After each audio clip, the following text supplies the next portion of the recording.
वो नहीं बनना है, और जो भी बनेंगे तो सब मिलके सबको आगे बढ़ाएंगे। राजनीति में विवाद तो होते रहते हैं, लेकिन एक मत तो हमारा हो गया है कि इस देश को हमें बचाना है, संविधान को बचाना है। लोकसभा के चुनाव में तो खूब अच्छी तरह से सफलता इधर मिलेगी और फिर देश सही दिशा में आगे बढ़ जाएगा। ये जो अपने देश को फिर से एक बार गुलाम बनाना चाहते हैं, उनको घर भेजेंगे और मुझे पक्का भरोसा है पूरी जनता हमारा इंतजार कर रही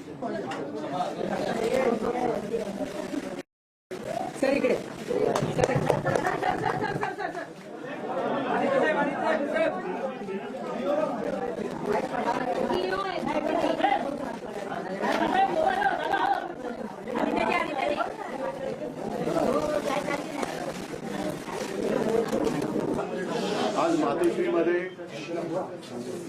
बिहारचे लढवय्ये मुख्यमंत्री आणि उपमुख्यमंत्री नितीशजी आणि तेजस्वीजी हे पहिल्या प्रथम आलेले आहेत आणि लढवय्या शब्द वापरल्यानंतर इथे त्यांचा येण्याचा हेतू हा आपल्याला सगळ्यांना कळला असेल। देशामध्ये एकूणच लोकशाहीची हत्या होते की काय असं चित्र दिसतंय आणि लोकशाही वाचवण्यासाठी सर्वच, नुसते मी विरोधी हा शब्द नाही वापरणार, तर विरोधी कोणाचे विरोधी, तर जे लोकशाहीची हत्या करू इच्छितात त्यांचे विरोधी असे सगळे देशप्रेमी पक्ष आणि जनता एकत्र करण्याचे जे आमचे प्रयत्न सुरू आहेत, ते प्रयत्न आणखीन बळकट करण्यासाठी नितीशजी आणि तेजस्वीजी आणि त्यांच्या सोबत त्यांचे सगळे सहकारी आलेले आहेत, त्यांच्या सगळ्यांचं मी स्वागत करतोय। आजच सर्वोच्च न्यायालयाचा निकाल सुद्धा आलेला आहे आणि मला खरंच एका गोष्टीचं समाधान आहे। मी वारंवार असं म्हटलं होतं की सर्वोच्च न्यायालयाचा निकाल हा केवळ शिवसेनेच्या भवितव्याचा नसेल, तर तो आपल्या देशातल्या लोकशाहीच्या बद्दल, लोकशाही जिवंत राहणार की नाही याबद्दलचा असेल।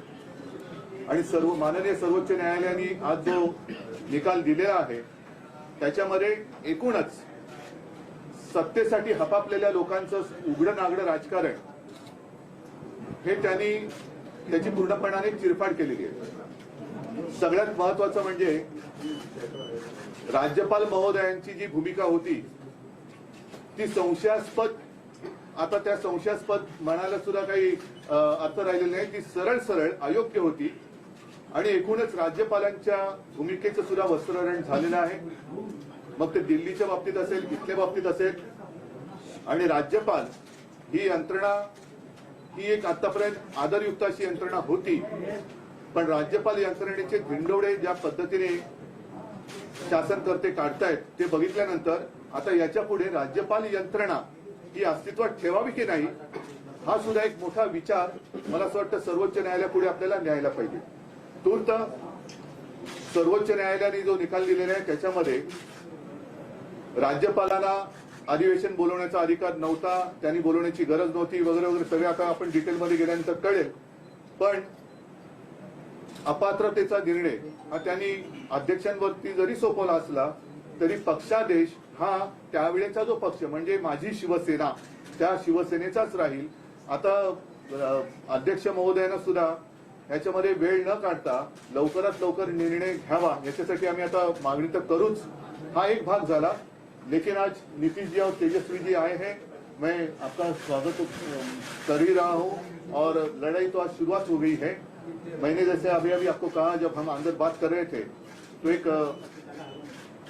ज्याला शुभ शकुन असं म्हणतो कि इतने दिनों से हमारी लड़ाई चल रही थी सर्वोच्च न्यायालय में, आज आप भी आ गए और वो निर्णय भी आ गया।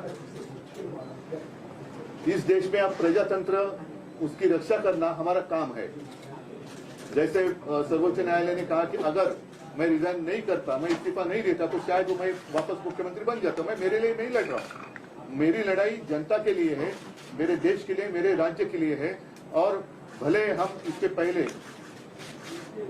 राजनीति में विवाद तो होते रहते हैं, लेकिन एक मत तो हमारा हो गया है कि इस देश को हमें बचाना है, संविधान को बचाना है। और इसलिए आप यहाँ आए हैं, हम मिलकर पूरे, आप तो पूरे देश में घूम रहे हैं, सबके घर जा रहे हैं, हम सब मिलकर ये जो अपने देश को फिर से एक बार गुलाम बनाना चाहते हैं उनको घर भेजेंगे और मुझे पक्का भरोसा है पूरी जनता हमारा इंतजार कर लीजिए। राजीनामा देण्याची चूक झाली असं वाटतं का? जी बोलेंगे तो आपने तो बात बता ही दिया है। हम सब लोग तो आए ही हुए हैं इनसे मिलने के लिए। बातचीत तो होती रहती थी, लेकिन ये तय था कि एक लोग आएंगे। इन्होंने आज ही का समय दिया और आज जो इनका मामला था जिसके बारे में जानते ही हैं, इनके साथ जो अन्याय हुआ था, अब जिस तरह से जो फैसला आज आ गया तो बहुत अच्छा हुआ है। अब तो इन्होंने खुद ही बता ही दिया है। और किसी भी प्रकार से एक तो आश्चर्य की बात है कि पार्टी के नाम पे कैसे कोई बदल सकता है।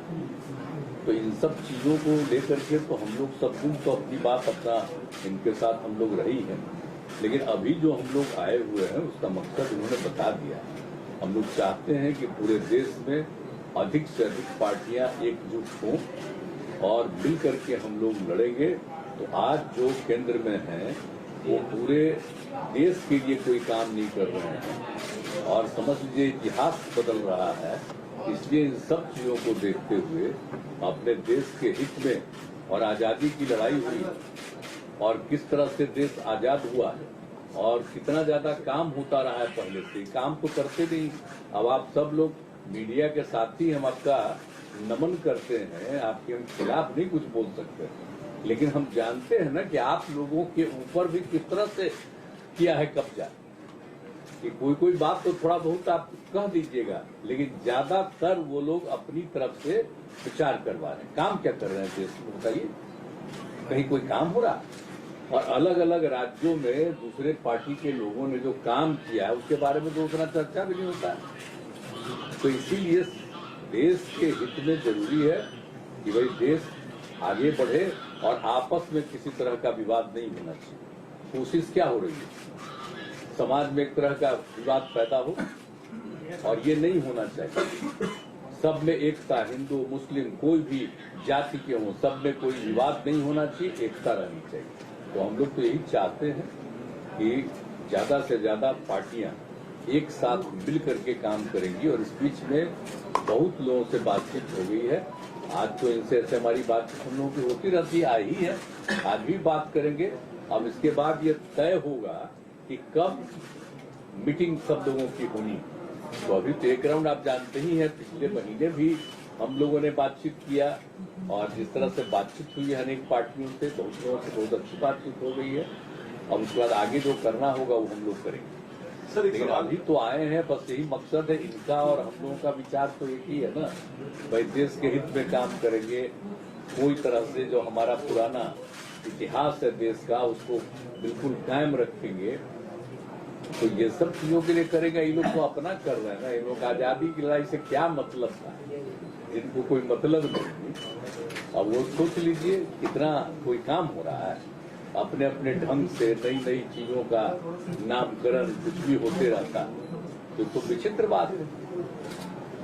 तो इसीलिए जरूरत इस बात की है कि एकदम पूरे देश को एकजुट करना है और आगे बढ़ाना है। तो अगर सभी लोग एकजुट होकर के करेंगे और उनका जब मुकाबला होगा अगले साल के चुनाव में, लोकसभा के चुनाव में, तो खूब अच्छी तरह से सफलता इधर मिलेगी और फिर देश सही दिशा में आगे बढ़ जाएगा। सवाल इसके दो पक्ष। पहला पक्ष ये है, आपने कहा लड़ाई मैं अपने लिए नहीं लड़ रहा हूँ, मैं जनता के लिए लड़ रहा हूँ।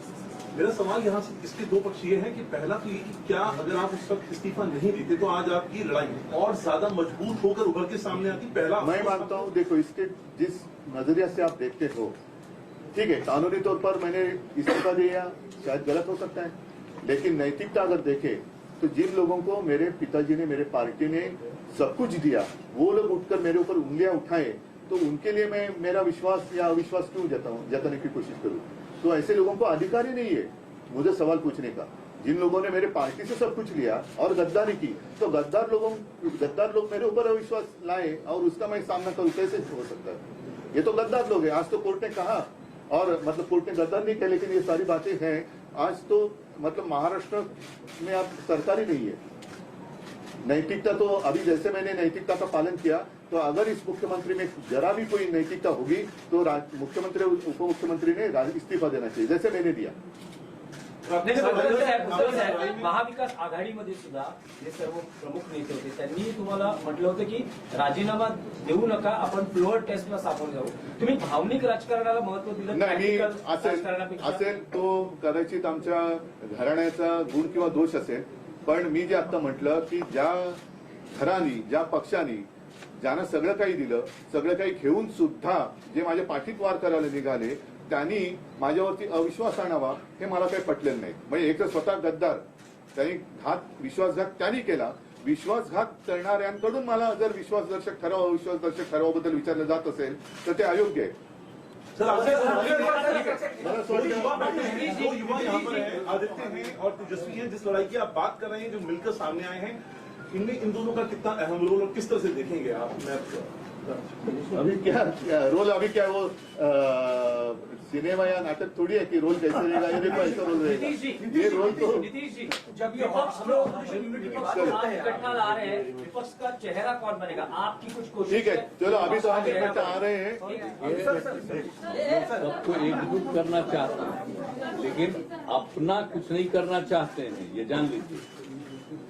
हम तो सिर्फ चाहते हैं कि सब एकजुट हो, मिल करके सब लोग लड़े और हम लोग मिल करके पूरा का पूरा सिद्धांत बना के चले और देश को आगे बढ़ाएं. लेकिन चेहरा कौन रहेगा? चेहरा कौन रहेगा? नीतीश जी, बिहार में वो नहीं बनना है, और जो भी बनेंगे वो सब मिलके सबको आगे बढ़ाएंगे.